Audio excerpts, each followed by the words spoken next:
маърифати экологии ҷавонон махсусан дар деҳоти ҳаммарз бо минтақаҳои табиӣ махсус муҳофизатшаванда аҳамияти калон дорад.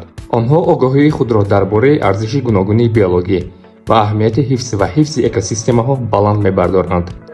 мо дар семинарҳои экологии марказӣ, экологии ҷавонон иштирок кардем ва расмҳоеро тасвир кардем, ки муаммоҳои экологӣ ва роҳи ҳалли онҳоро нишон медиҳад.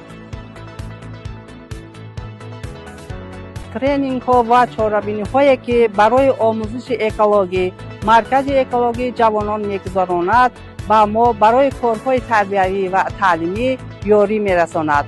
хонандагон дар бораи табиат ва ҳифзи он маълумотҳои муфидро мегиранд.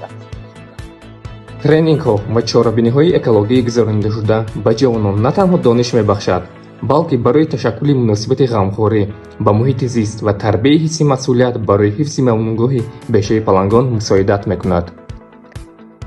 бешаи палангоҳи мамнунгоҳи нодири Тоҷикистон ва ҷаҳон мебошад. дар ин ҷо экосистемаи нодири бешаи тағайюрзҳо ҷойгир аст ва ҳайвонҳои нодире ки ба китоби сурхи Тоҷикистон ворид карда шудаанд зиндагӣ мекунанд.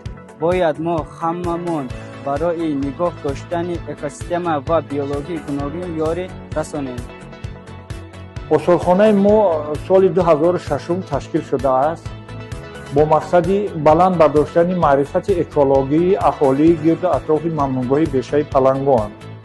инчунин мо бо ҷавонон конкурсҳо, викторинаҳо, вохӯриҳо мегузаронем, махсусан бо мактабҳои аҳолӣ дар гирду атрофи мо буда мактабҳои рақами 10, 11, 12, 13, 45 мо аз хурдӣ ҳисси дӯст доштани табиатро ва ҷавонон бедор мекунем.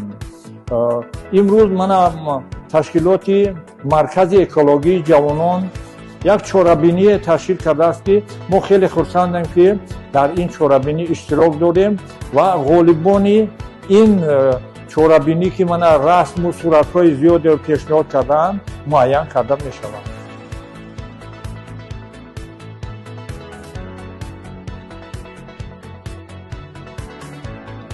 мамнунгоҳи бешаи палангон бо шарофати экосистемаи нодири худ маъруф аст. дар ин ҷо бисёр ҳайвонот ва растаниҳои ба китоби сурх ворид шуда ба қайд гирифта шудааст. ба ҳамагон маълум аст ки 20 сентябри соли 2023 ёдгории табиии бешаи палангон ба феҳристи умумиҷаҳонии ЮНЕСКО ворид гардидааст.